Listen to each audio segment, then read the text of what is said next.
Hey guys, Ramsey here. Welcome to another video. Tonight we have a bit of a eulogy video, and it's celebrating the life of Perfumer and sort of icon in the fragrance game. He's kind of one of the old guard as I think of him. His name is Yves Tanguy, and he is a perfumer who has not penned his name to many fragrances, only a handful, but the ones he has done I think have been earth-shattering in sort of their I would say the way that they influenced others, the market, the future of fragrances, and just sort of his legacy, if you will. And so I'm just going to kind of speak from the heart, I think, mostly for this sort of rest in peace video, if you will.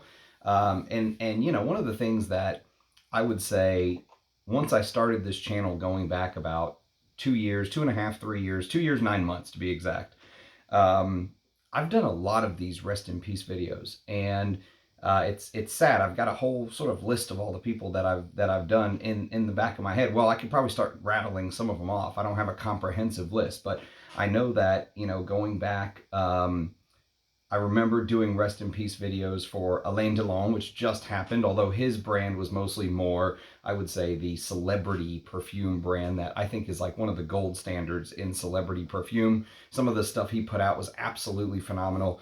And then you have people like Claude Montana, who had a very sort of influential house, I would say. He was kind of the perennial outsider, if you will, and yet he put out some amazing stuff in the fragrance game. I'm going to review this one of these days. Montana Parfum d'Homme. I've got a couple different versions of this. The reformulation, reiteration, I think has kind of affected that. And then you have Alessandro Brun of Mask Milano, who died way too young. He was a founder of a very important sort of niche brand. You have Olivier Pechot, who was a fellow perfumer with Yves Tanguy. And then you have maybe one of the biggest, most earth-shattering names on the list, Paco Rabanne, who was born legally as Francisco Robinetta, if I'm not mistaken, something along those lines. But if it wasn't for him, I mean, I may not be here doing these videos for you guys, because Paco Rabanne pour Homme was is my father's signature scent to this day. I'm in my late 30s, and you know, Paco Rabanne pour Homme is sort of memories of my childhood over and over again, and one of the fragrances that really made me fall in love with perfume. And as much as I love this will always be kind of the scent of dad for me. That's never going to go away, right? So, you know, when I think about sort of really diving into the fragrance game and kind of discovering this whole other world, one of the things that I think I love the most is that you came across these people, these titans, if you will, you know, giants in the industry who dedicated their lives to fragrance in one way or another, and then you just never hear about them, you know? Maybe you see their name attached to some formula, or you know, you read an article about something he or her said at the Osmotech or something like that, but there's very little information about the perfumers themselves. And it's very interesting because there's this kind of tug of war going on between wanting to give the perfumers more sort of leeway, if you will. Not leeway, but I would say more of the spotlight, putting their names on bottles, stuff like that.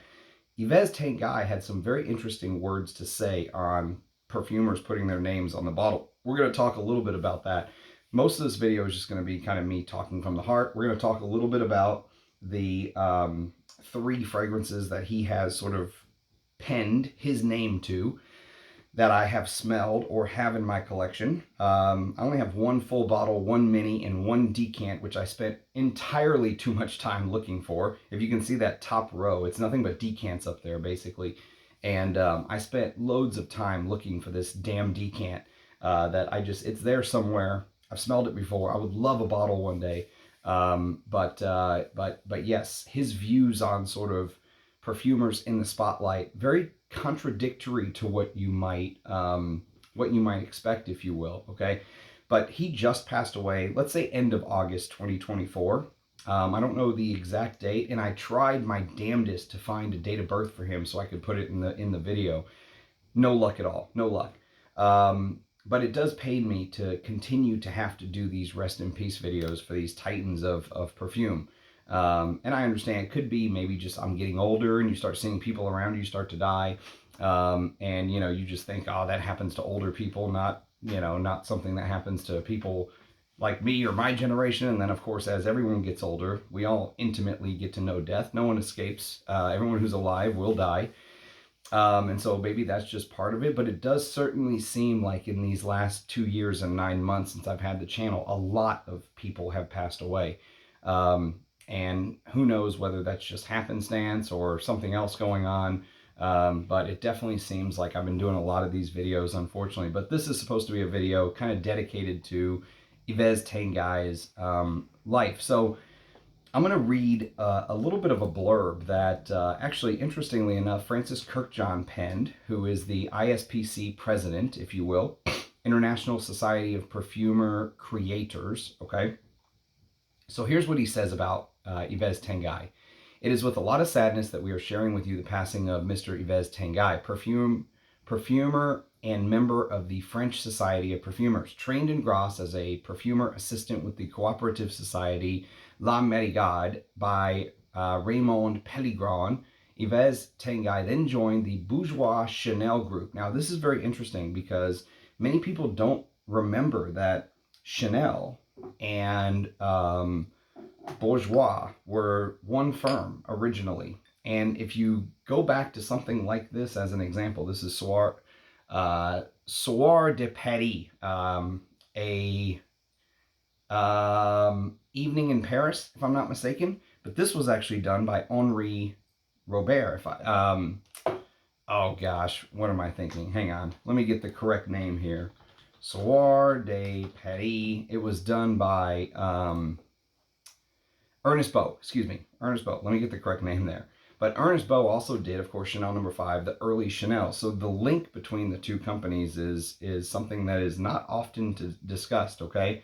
But Yves Tanguy joined the Bourjois Chanel group in 1966. So at the time, Henri Robert, that's where I was thinking the name, Henri Robert was basically the head perfumer of the Chanel group in the mid-1960s.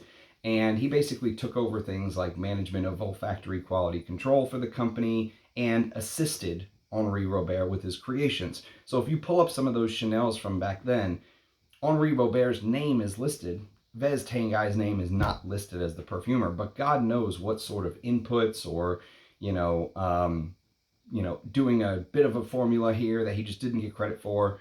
Actually, how much his hand actually was in the pot in Chanel in the 60s and then 70s. He then joined American group Pollack Fruteau Works as a perfumer consultant, where he was in charge for setting up the group in Paris. He joined the company Maine in 1979 as a perfumer creator. From 2001 onwards, he devoted most of his time to the preservation and the promotion of the olfactory heritage, teaching at the pedagogy at the Osmotek, the International Perfume Conservatory in Versailles, which he helped establish, and the ISIPCA. Renowned for his elegant and luminous olfactory style, he was one of the first to solicit synthetic molecules, particularly the hedione, to enhance the diffusion, freshness, and volume in a composition, to use molecules as calone in his creations to give iodized notes or even marine aspects, which we'll talk about the calone in New West, which I'm wearing as my scent of the day. And it is absolutely phenomenal, by the way. Used to be able to pick these bottles up for 20 bucks. I think now they go for $150. AC from the channel Smells Good was lamenting the fact that now things like Aramis, Havana are $150 and they used to be 20 bucks. But this type of perfumery is dead. I mean, you're not going to see this type of perfumery at all. Wearing it today, many people talk about the calone, but you know what really got me about this is the bitter, smoky greenness. It's almost like a smoke moss. I just did another spray. Oh yeah, I mean, spicy, bitter, smoky, oak moss feeling, textured green. And the calone and the marine touches are really on the back end. This is how I like my marine fragrances done. I like everything else to kind of be front and center. And then you just get little wisps, almost like you can just hear the waves in the background, but everything else is going on over here, and that's how New West wears on me. And you know what's crazy is there's a quote, and I found it on a website put together by Sarah McCartney of 4160 Tuesdays, who I must admit, I'm not a fan of her brand, although I do own a couple bottles from her. One is called Shazam, which is this very interesting, sort of like a weird, fresh kind of take on patchouli, if you will. Yeah, I like Shazam. And then someone sent me this fragrance called Over the Chocolate Shop, I think it's called. Something like that. And this is just chocolate cake. Not really my thing, but interesting fragrance nonetheless. Anyways, I'm not a big fan of her brand, but she wrote a blog post in 2014, September 14th of 2014, and she talked about going to the Osmotek with a group and listening to Yves Tanguy. If you search 4160s Yves Tanguy, it'll pull up, okay? And of course, everyone wanted to talk about two fragrances that he created. One was New West, of course, from the late 80s, which really many people give this kind of the nod, if you will, where the aquatic trend began, although you could easily make the argument that even in the early 80s, the amped up of dihydromercenol in things like, you know, Drakkar Noir were already signaling the freshness coming on. And it's funny because some of these ingredients, if you will, like cologne, they sat on the shelf for 20 or 30 years. Perfumers just didn't use them. You know, they were there. It just wasn't being used because it wasn't in fashion. He really made it fashionable with New West. But there's a crazy quote in here that, a couple quotes actually, that I really wanted to discuss with you guys. And he talked about his work in Gras at Chanel, right? I mentioned his work for the Bourjois Chanel group, right? And he mentions he worked 8 years with Chanel. And so he said he knew Chanel's formulas upside and down, okay? And so after he moved to America and he became employed with Estee Lauder, he said, have you guys ever heard of Cristal de Chanel? Cristal, I should have grabbed the bottle. I think it's under lock and key. I don't think I have one here. But Cristal is a very smoky, green, bitter type fragrance, very cold. You know, one of the coldest. I find Cristal even strangely colder feeling than number 19. It's so aloof and not off-putting, but it's almost like I'm here and you're here, you know? Know your place. I'm here. You're where you are. I'm here is really what it's saying, and you're here. That's what Cristal really feels like to me. We can talk, we can make niceties, but you're not on my level. You know, that's what Cristal tells me. But what he says is, he says that he took, here is the quote.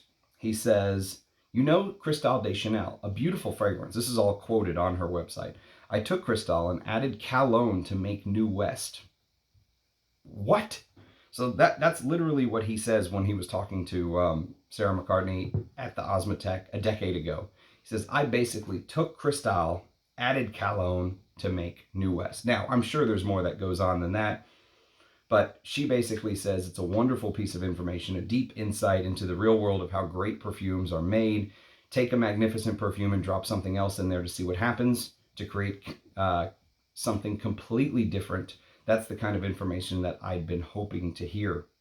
So that is on her blog. And it's funny because she goes on to say, the next question someone asked in the audience at the time is like, what is cologne? And, you know, it's basically a very cheap way to create a sort of marine type note, if you will. And what I found so fascinating about this, though, is a couple things, sort of his insight. And it's a great little insight into how I think we all assume that every one of the perfumers wants what has happened to happen in the fragrance world. So what I mean is perfumers name, Frederick Malle putting the perfumers' names on the bottle, perfumers getting the credit, being put in the spotlight, all of this stuff. And it's funny because he actually takes the opposite stance. He mentioned a couple things in here. He says that, I guess I should have done a better job sort of highlighting the quotes that I wanted to read to you guys. But in a nutshell, he basically says that that a perfumer is working for a couturier or a fragrance house or a house, if you will. And so they're just basically doing that fragrance houses bidding. And so it wouldn't be, you know, the perfumer shouldn't just create a fragrance and say, this is what it's going to be. His point was that the creation is the creation houses, not the perfumer. And that what a good perfumer should do is create a couple different briefs and allow the, you know, perfume house to pick the one that they think suits best, because it's his or her creation, not the perfumer's. Now that's Yves Tanguy's view, according to this article that that Sarah McCartney wrote in her blog, if you will. The other thing that I found very interesting is they were trying to get him to talk about kind of his time creating. So he has 3 main fragrances, okay, that I think everyone kind of points to. The earliest one, which I could not find the decant on, is Magie Noire from Lancome from 1978. If you go to Magie Noire in Parfumo, you'll only see Gerard Goupy as the perfumer. I'm guessing it's Goupy. Apologies to all my French speakers. But Magie Noire is supposed to basically be a very black, dark, seductive fragrance. I think Magie Noire literally means black magic, if I'm not mistaken. It's supposed to resemble like a figure 8, and it's supposed to be a very kind of exotic, dark, bewitching oriental fragrance is how they kind of describe it. Lots of animalics in there, lots of hardcore florals mixed with oriental notes and incenses and stuff like that. I have a sample somewhere. I could not find it, but whenever he was pushed to sort of discuss Magie Noire and his creation, he said, no, it's not my creation. It wasn't me. It was the team. It was, so it was sort of, I guess, verboten for these old school perfumers to sort of take individual creative creatorship into their own hands. He viewed it as, no, this was a team effort. We did this together. And it sounds like that is the case, because if you go to Fragrantica, which usually I trust Parfumo over Fragrantica, but in this case, Fragrantica lists Gerard Goupy, Jean-Charles Neal, who I've never heard of, and then Yves Tanguy as the 3 perfumers of note on this particular project on Magie Noire. So just very interesting little insights right there into maybe the mind of a internationally renowned perfumer and what it ended up seeming like his career path went after he spent time at Chanel, after he spent time working for Estee Lauder, that he basically, since 1990, he's basically been retired. There's a very interesting video of him talking at the Osmotek. And so it seems like him and Jean Carleo were 2 of sort of the old guard that kind of protected the Osmotek. And of course, Jean Carleo, some of the all-time great, I'm trying to see if I have any Patou fragrances right here. Looks like most of them are under lock and key, as they should be. But yeah, I think that he just basically lived out his last days, his last decades really, doing what he loves, at the Osmotek, talking with people who go there for tours, like Sarah McCartney as a great example, and surrounded by vintage fragrances that he loves. I mean, you know, the Osmotek is basically like a scent library. You know, I think every fragrance lover would love to retire to a job like that. And it's basically like a repository of fragrances past and present, and almost works like a time capsule, you know, preserving the original formula. And then the perfumers could sit there and talk to people and give examples from fragrances from the past, and just basically talk shop on fragrances, which sounds like heaven to me. But he basically did that since 1990. Now, I don't know if his health was failing him in the last couple of years, if he could continue to do kind of what he loved, but I definitely see him as one of the old guards, you know, a titan in the industry that will definitely be missed. Now, there's one more fragrance outside of New West from '88. Well, there's actually a couple. He also created New West for Women, which Aramis stupidly discontinued. I would love to smell New West for Women one of these days, because the note listing seems pretty impressive. Well, just take New West for Men really quick. Look at this note listing for a aquatic, okay? So this is the this is New West for him, the one I'm wearing today.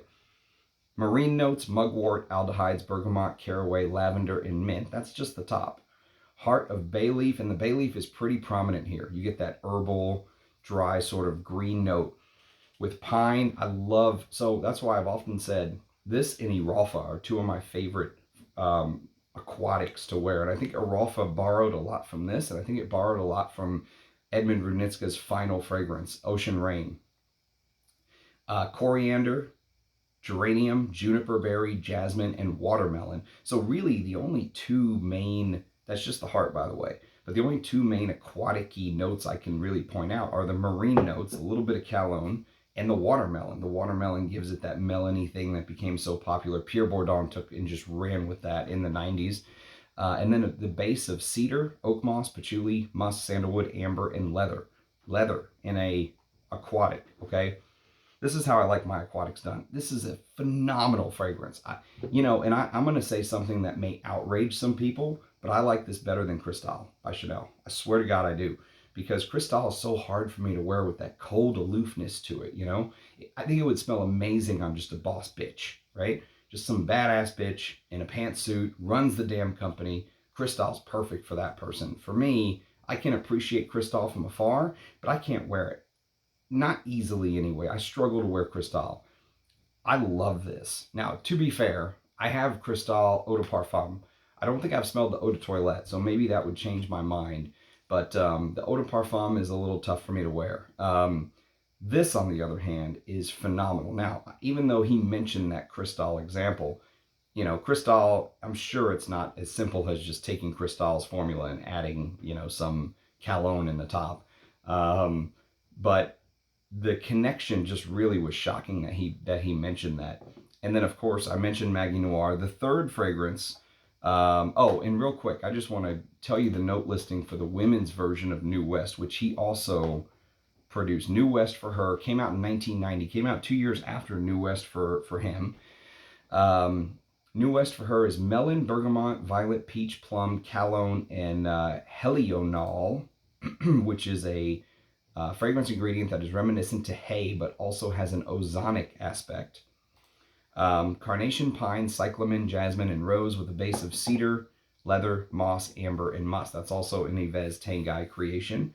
And finally, the final creation, which I really have to give him credit for, and I did not know hardly at all until, I want to say Angie very kindly sent me just half a dozen or 2 dozen minis, and this was one of them. And I just got my nose on this within the last month or two, really.